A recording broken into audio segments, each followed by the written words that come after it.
에레미야 12장 7절에서 17절. 제가 잘 알고 지내는 80대 후반의 어르신이 계십니다. 이분은 평소에 만나 대화를 할 때 보면 치아가 하나도 없습니다. 그분 말을 들어보니 식사할 때만 틀니를 착용하시고 평상시에는 불편해서 빼어 놓는다고 하십니다. 오복 중에 하나가 건강한 치아인데 어쩌다가 치아가 하나도 없게 되었는지 여쭈어보니까 40대에 어금니가 충치를 먹어 고통스러워할 때 어떤 사람이 민간요법을 알려주었다고 합니다.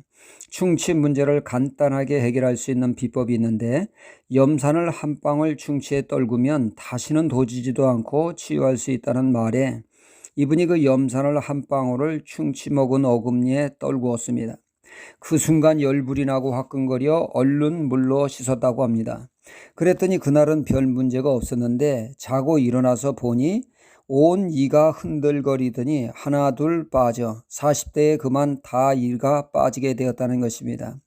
그러니까 이분은 염산을 우습게 여긴 것입니다. 염산이 얼마나 무서운 것인가를 몰랐던 것이죠. 간혹가다 우리는 염산 테러의 뉴스를 접하게 됩니다. 미국에서 한 여대생이 귀가하는데 정체 모를 한 사람이 이 여대생의 얼굴에 염산을 뿌리고 도망을 갔습니다. 그 여대생의 얼굴이 녹아내려 끔찍한 모습이 되었습니다. 이렇듯 염산은 바지에 닿으면 바지를 녹이고 살에 닿으면 화상을 입히는 무서운 것입니다.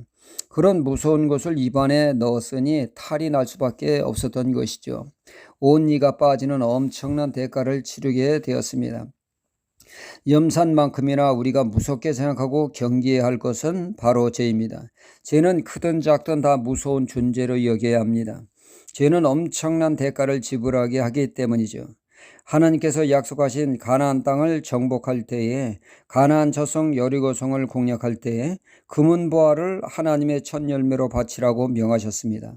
하지만 아간이라고 하는 자는 하나님의 말씀에 금한 것을, 그는 금덩이 음덩이를 좀 취한다고 무슨 별일이 있으려고 그는 이를 가볍게 생각하고 자신의 텐트 안에 이를 숨기게 됩니다. 이것을 죄는 아니고 가볍게 그는 생각했을 것입니다. 정복의 수고한 대가로 여겼지 그것이 죄라고는 생각지 않았을 것입니다. 하지만 이 죄가 아이성의 패배를 가져왔고 아간과 그의 처자식과 그의 가축들까지 아골골짝에서 돌에 맞아 죽는 가정에 큰 비극이 찾아오게 되었습니다. 아무리 작은 죄라도 이를 우습게 보면 안 됩니다. 그 대가는 실로 엄청나기 때문입니다. 광야 이스라엘 백성들은 하나님께서 여호와 이레로 그들의 부족한 것을 채워주셨습니다. 이고지고 온 식량이 떨어져 허기진 배를 움켜쥐고 있을 때 하나님은 하늘 창고에 예비하신 만나를 내려 그들의 먹는 문제를 해결해 주셨습니다. 그들이 식수가 없어 목이 타들어갈 때 안반을 터뜨려 안반 생수로 컬컬한 목을 시원하게 축일 수 있게 하셨습니다. 고기가 생각날 때면 메뚜라기 떼를 보내 고기 맛을 보게 하셨습니다. 이런 하나님의 세심한 배려와 여호와 이레에 그들은 하나님께 감사하기는커녕 비교의식에 쩔어 있었습니다. 하나님이 주신 만나를 우습게 여기며 애굽에서 먹던 다양한 식물과 비교하면서 만나는 진리고 단조로운 음식이라며 원망과 불평을 쏟아놓았습니다. 그들은 그것이 죄라고 의식하지 않고 사람은 그럴 수 있다고 치부했을 것입니다. 하지만 죄 같지도 않은 원망과 불평이 죄가 되어 그들이 들어가야 할 축복의 땅에 들어가지 못하게 하고 광야에서 유리방황하게 하는 그러한 엄청난 대가를 치르게 했다는 것입니다. 죄는 절대로 가볍게 보아서는 안 됩니다. 죄가 무서운 것은 죄가 바로 하나님의 진노케 하기 때문에 무서운 것입니다. 죄는 하나님의 심판을 부르기 때문이죠. 13절에 무리가 밀을 심어도 가시를 거두며 수고하여도 소득이 없은즉 그 소소한으로 인하여 스스로 수치를 당하리니 이는 여호와의 분노를 인함이라.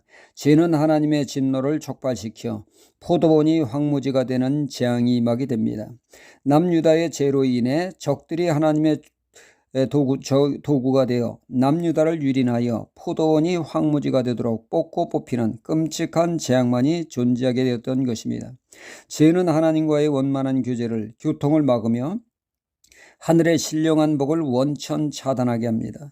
하나님의 징계와 심판을 부릅니다. 고로 우리는 아무리 작은 죄일지라도 결코 우습게 보아서는 안 되겠습니다. 죄를 쌓아두지 말고 회개함으로 죄를 떨구어 내야겠습니다. 할렐루야.